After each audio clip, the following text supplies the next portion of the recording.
Good morning, dear students. Today we are going to perform another practical, that is analysis of urine sample to detect the presence of either glucose or albumin.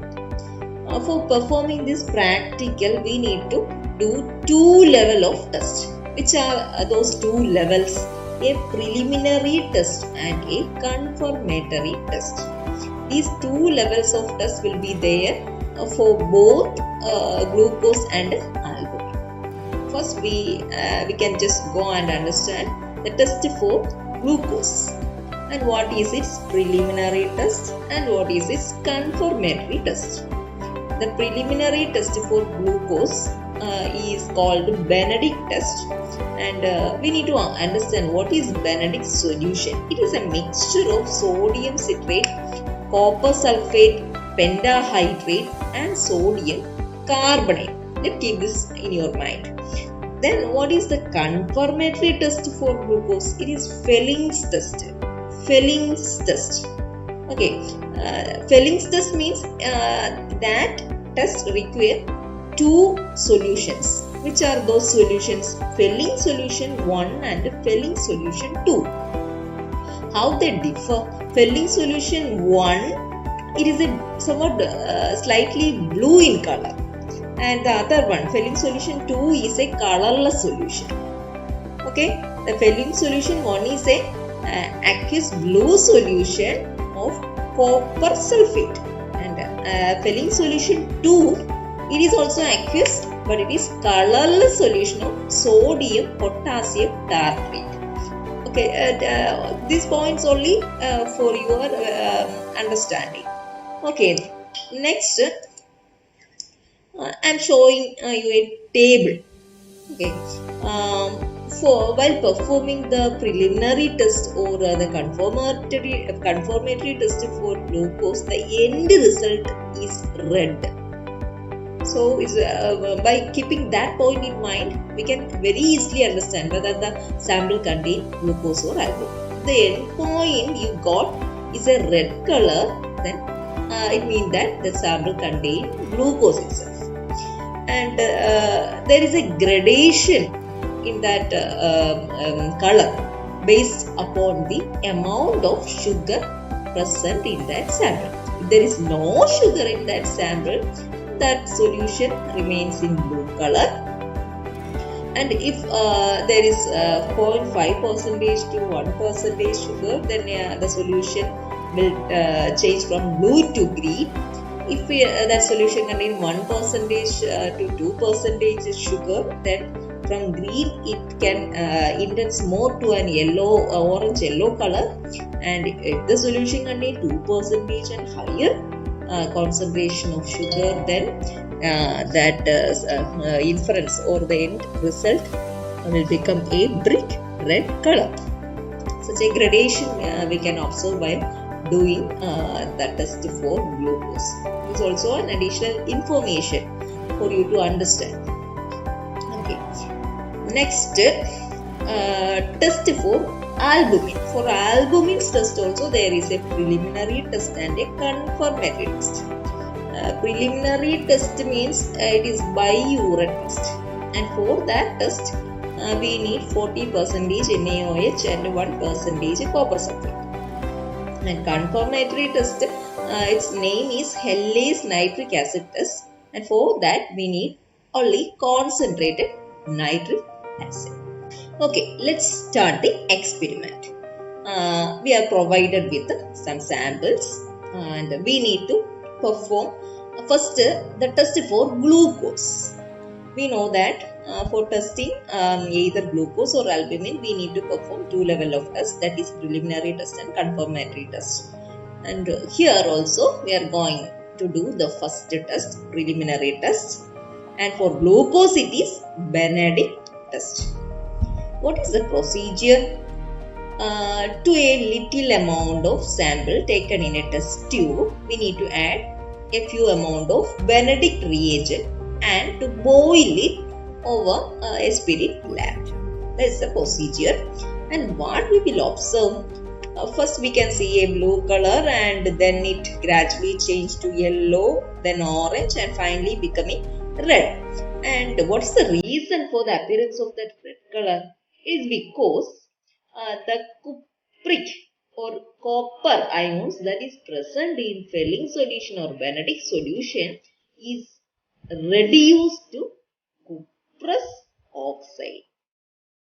Okay, so because of the formation of cuprous oxide, that sample turned to red color.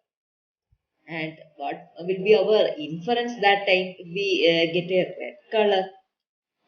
The inference will be the given solution contain glucose. Okay, let's do the experiment. Here we are provided with two samples and one test tube for performing the experiment. We are now going to do the preliminary test for glucose.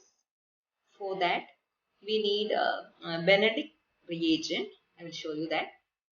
Benedict's reagent. This is the Benedict reagent that we are using for this practical.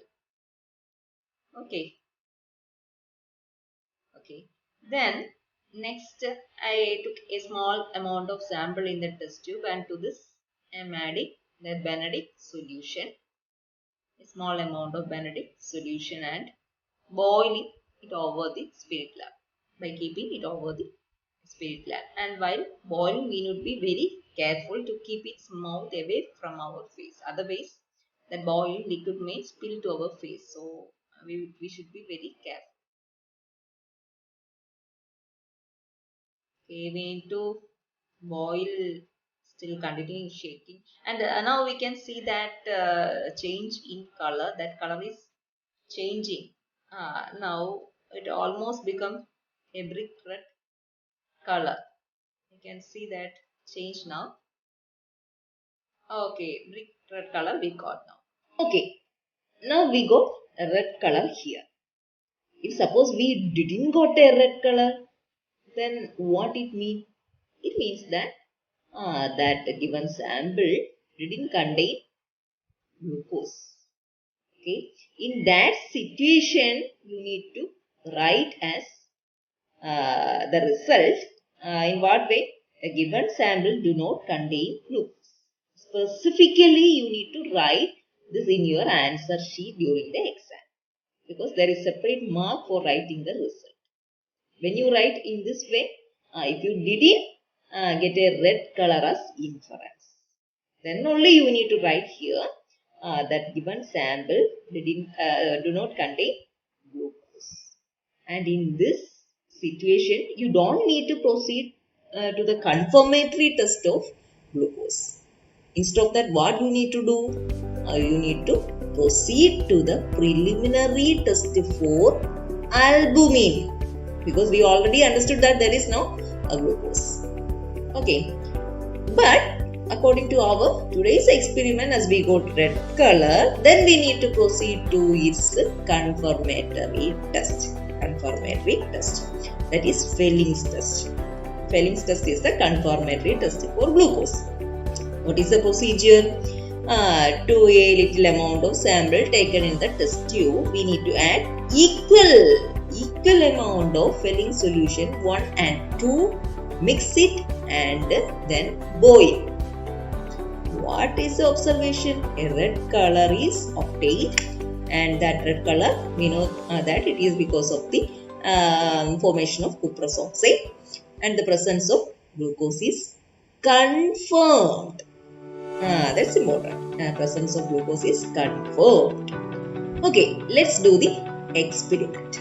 We have taken a small amount of sample in the test tube, and to this we are going to add equal amount of Fehling solution 1 and Fehling solution 2. And one more thing is important, that when we are taking different chemicals, we need to use separate droppers. So first I am adding a small amount of Fehling solution 1. You can see that it is slightly bluish in nature. And next, using a separate dropper, I am adding an equal amount of Fehling solution 2 to the sample. Okay. Next, we need to boil it. Next, First, we need to boil it by placing over a spirit lamp. Okay, then we are expecting that the red color as inference while keeping on boiling it. We need to boil.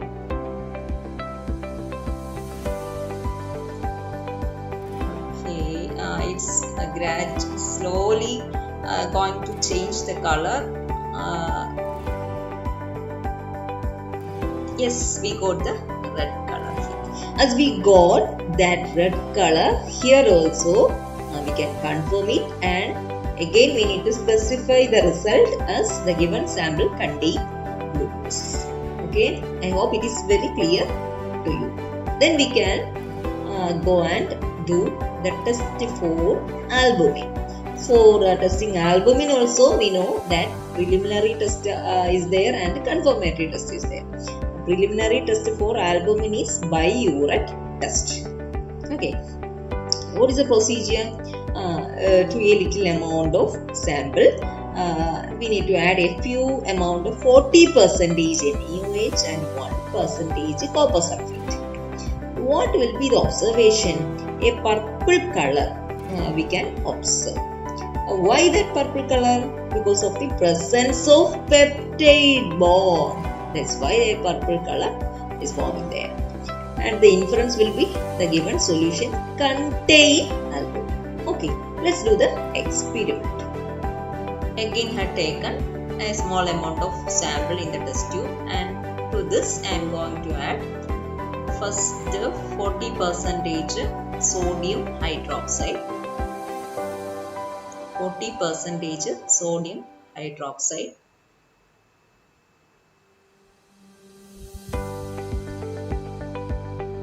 And then using a separate dropper, 1% copper sulfate. 1% copper sulfate.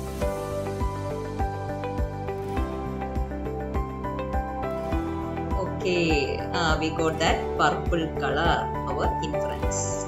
And if a situation that we didn't got that purple color, then that means that the given sample do not contain albumin. So we need to specify here like the result is the given sample do not contain albumin. But here, as we did that practical today, we got that purple color. So we need to move to its confirmatory. Okay, clear? Otherwise, we need to stop here and to proceed to the preliminary test of glucose. Okay. Now, as we got the result, correct inference, we are moving to the confirmatory test for albumin. The confirmatory test is Hellis nitric acid test. What is the experiment? Here, to the test tube, we need to take 1 ml of concentrated nitric acid, and to this we need to add a small amount of sample. In what way? That's very important. Through the side of the test tube. Don't pour. We need to add this through the side of the test tube. And what will happen as observation? A white ring we can see at the junction of acid and protein. Why?